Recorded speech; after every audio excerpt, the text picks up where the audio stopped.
Hello, everybody, and welcome to the United Stand. I'm joined by Ince again. How you doing, Paul? Good, Marky. Yep, great, mate. Loving life today. First day, not played golf for a week, so today's my first day.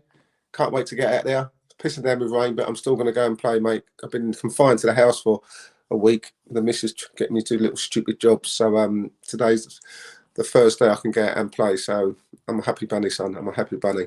Hardcore, you see. The rain won't keep him out, keep him in. We're going to talk about. I want to talk to you about Cantona, Bruno sort of thing, which we're mentioning just there. But let's talk about the game at the weekend. United were fantastic against Leeds. Southampton this weekend, away from home. The first thing I've got to ask you is what are your initial thoughts of that game? Can it be dangerous to win a game like that? And then you're going to go and play Southampton. They lost to Everton as well.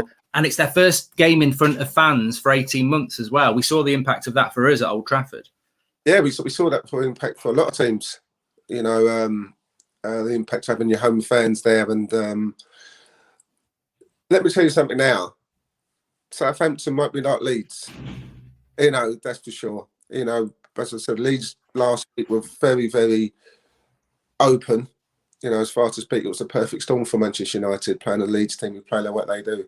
You know, that result would have made Southampton stand up, and they would be thinking, you know, we can't be open against United like that because we get our pants pulled down if we play like Leeds do. And I don't think they'll do that. I think they're trying to make United to limited space. You know, they try and be nice and tight and structured throughout all the times and take their moments when they come. And you know, we've always kind of struggled a bit at Southampton.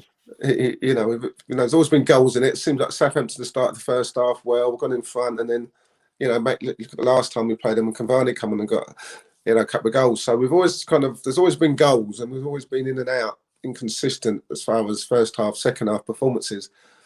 But it's going to be a completely different game. If we think we're going to go to Southampton and steamroll like we did Leeds, that ain't going to happen.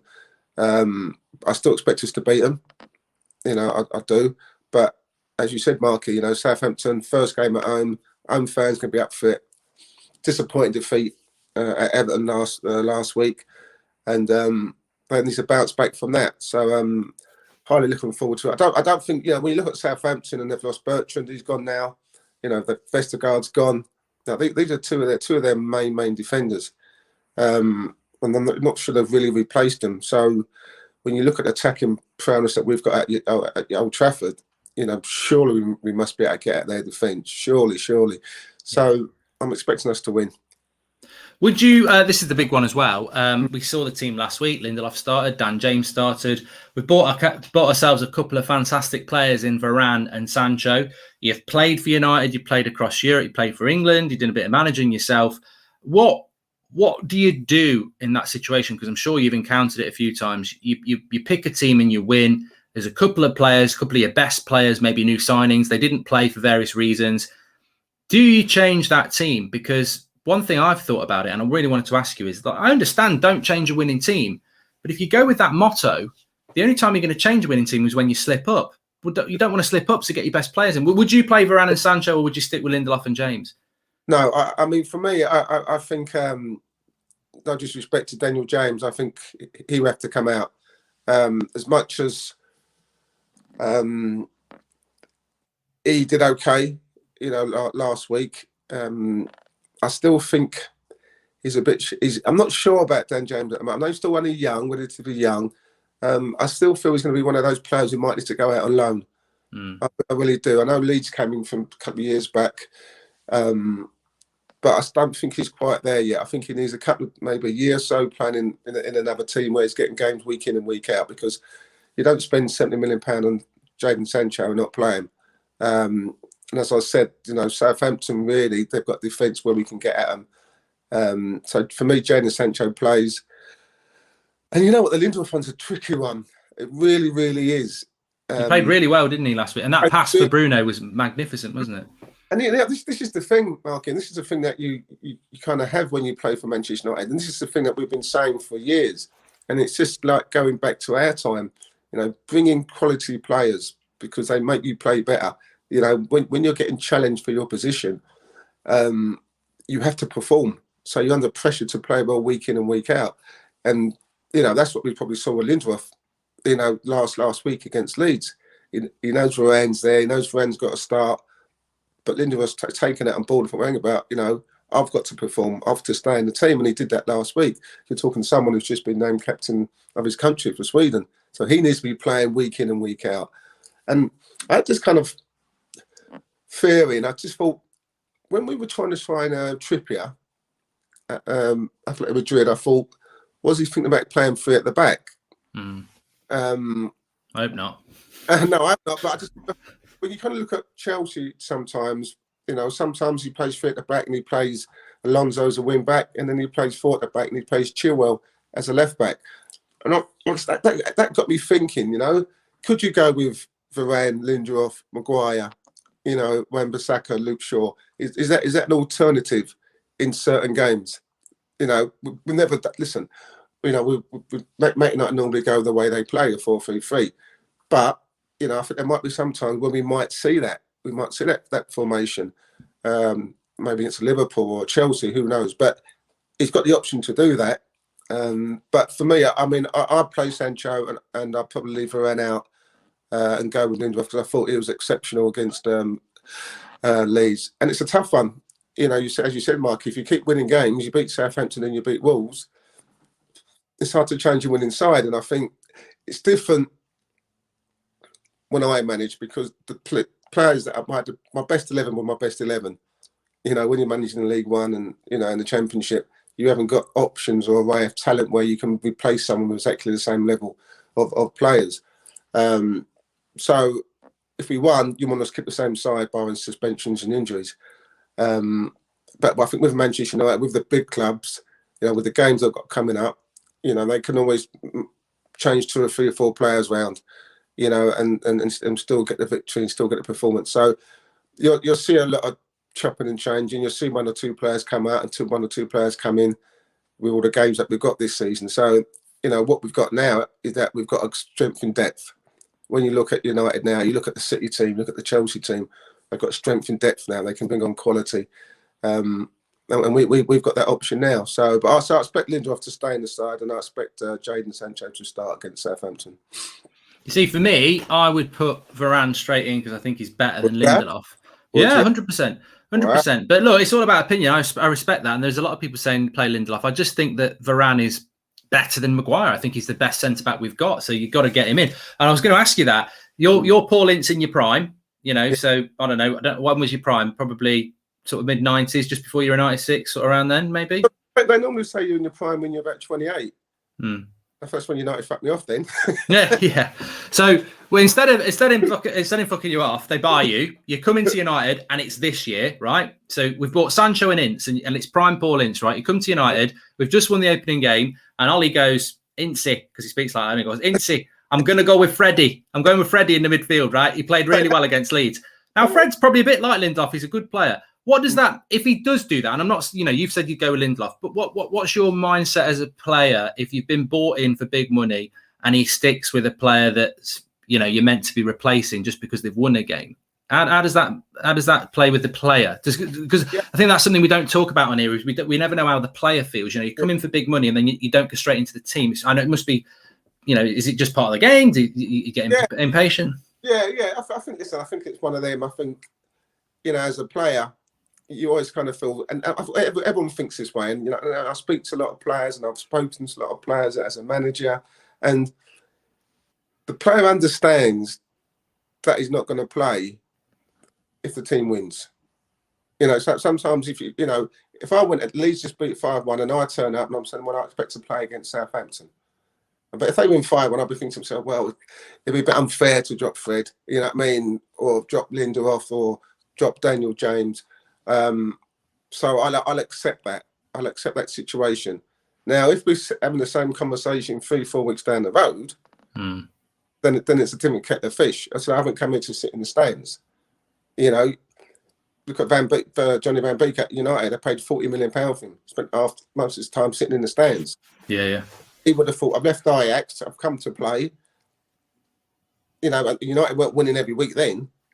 And yet, he's not getting any game time. So it's different scenarios. For me, if it's a Paul Ince, I'm thinking, well, I'm coming there to play. And if there's any time where, and you know those games are going to come along. You know it's going to be over this Saturday or next Wednesday or next Tuesday.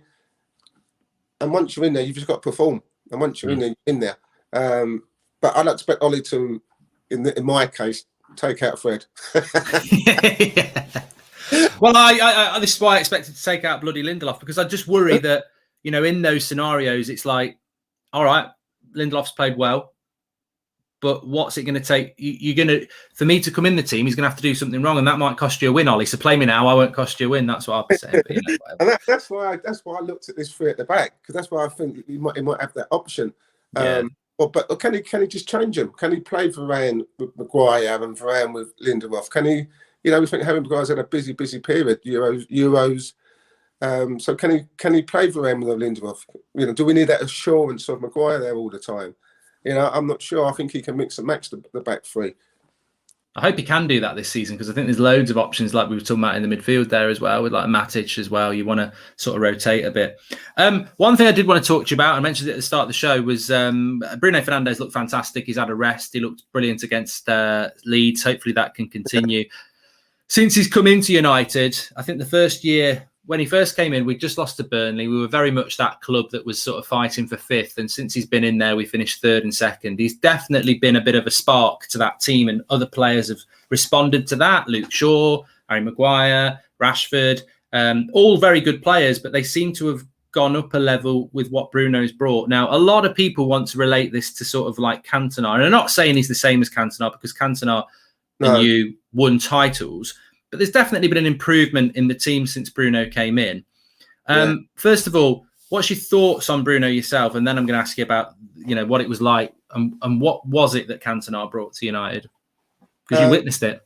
Yeah, I think, you know, you're probably right. After that Burnley result, everyone was down in the doldrums, you know, couldn't see where United were going.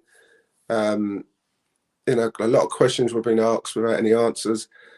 And then all of a sudden we bring this lad Bruno in, and, you know, people are thinking, well, who's he? Who's this kid? And to be fair, I mean, he hit the ground running, Mark. I think it's when you're a mate night player and you come to such a big club, it's so important to hit the ground running. You know, it really, really is. And this is something we didn't see with Pogba. You know, he came to the club, you know, Fred to a certain degree. But Bruno Fernandes hit the ground running. And the impact that he gave, not just the players and the staff, but just the fans and and the club as a whole, was immense. You know, it was like he just said, right, I'm here, I'm in charge. Give me the ball. You know, I'll get you out of this shit. And everyone responded to it. Everybody kind of responded to the way he was. You know, his enthusiasm. You know, he scored important goals. You know, and I think it's always great as a player when you see top players come into your club. I mean, we never knew how good a player he was going to be. You know, he wasn't, you know, no one else was out there trying to buy Bruno Fernandes. You know, there wasn't a six-way battle for him. You know, he comes to United and people think, well, who's this kid? But he's been a revelation. He really, really has. And I think when you bring top players in, your game lifts. And I know we're going to talk about Cantona in a minute. But I mean, you mentioned about Pogba. You know, when he plays for France, he plays with better players. So his games goes on another 25% when he's playing with Kante and Verratti and people like that.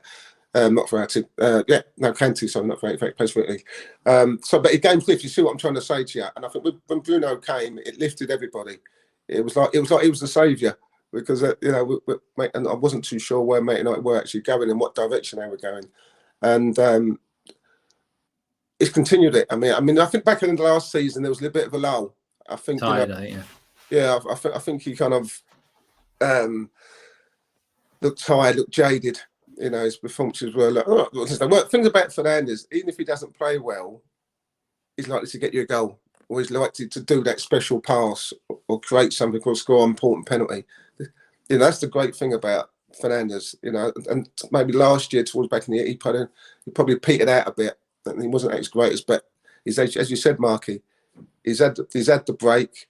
He's come back like I won't say a new person, because he was outstanding when he first came, but he's taken that early form when he first came to United He's re-energized, didn't he? He looks fresh.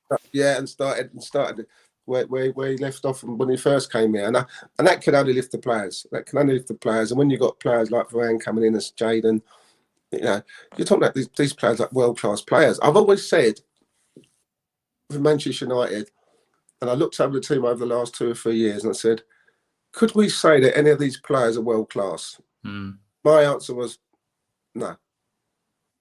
It wasn't. You know, you look at City and you talk about De Bruyne world-class, Diaz world-class. You know, even Liverpool, Salah, you know, Mane, Van Dijk, they all got world-class players. Yeah. And I don't think we had enough world-class players. Now we're looking at Varane, you know, Bruno Fernandes, Pogba now at his best. You know, but that's 3 straight away. We've got Jadon Sancho, who potentially can be world-class.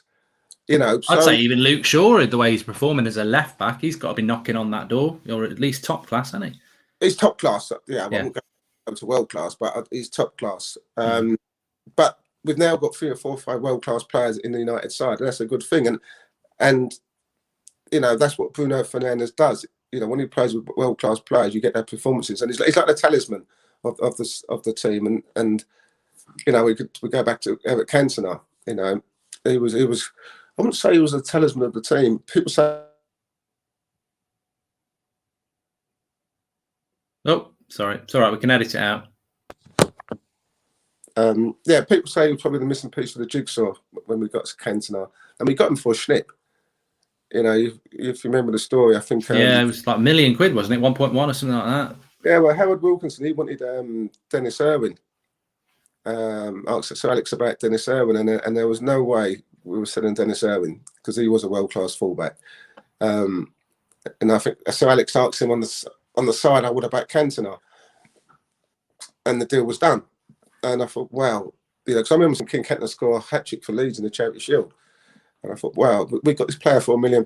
And he walked in, Marky, I swear to God. He had this presence, you know, like he owned the club. That's what, not in a nice way, but it was like, I'm here. You know, I'm gonna help you win this title. You know, because you got to remember, as much as people say he had that massive influence on the team, we've already won the FA Cup. We've already won the Winners' Cup against Barcelona.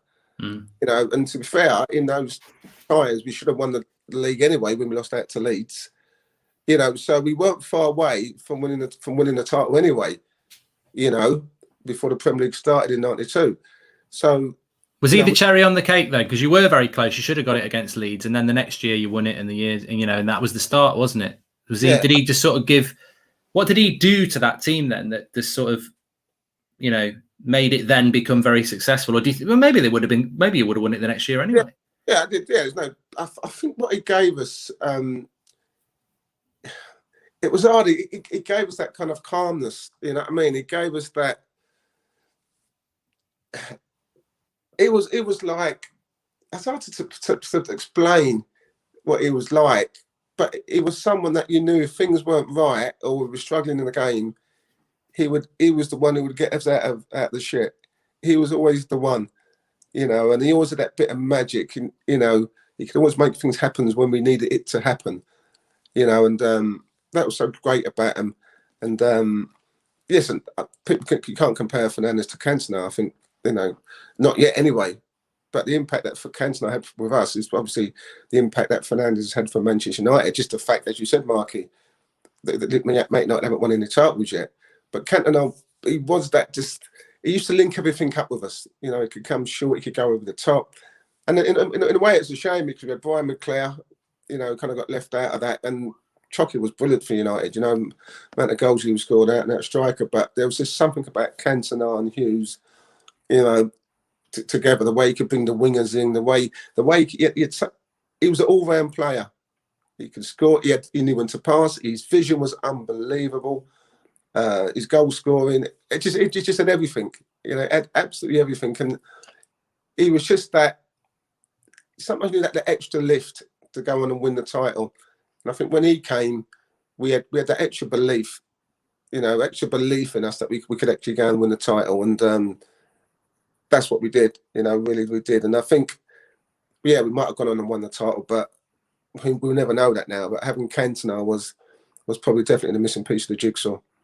Yeah, so you can see. I mean, look, I remember Cantona, but I wasn't in the bloody dressing room. I wish I was, so I don't know what it actually was like. And I do remember I was very young, but I remember Leeds won it. It's a bit like the year Blackburn won it. We should have won it that year as well. And these things happen. But yeah, I mean, we'll talk in future weeks about his impact and on the class of '92 and what you felt about them. I also want to talk to you about that night at Selhurst Park at some point as well, because I think that's about that. That's more than a 5-minute chat. I think there's a lot to that.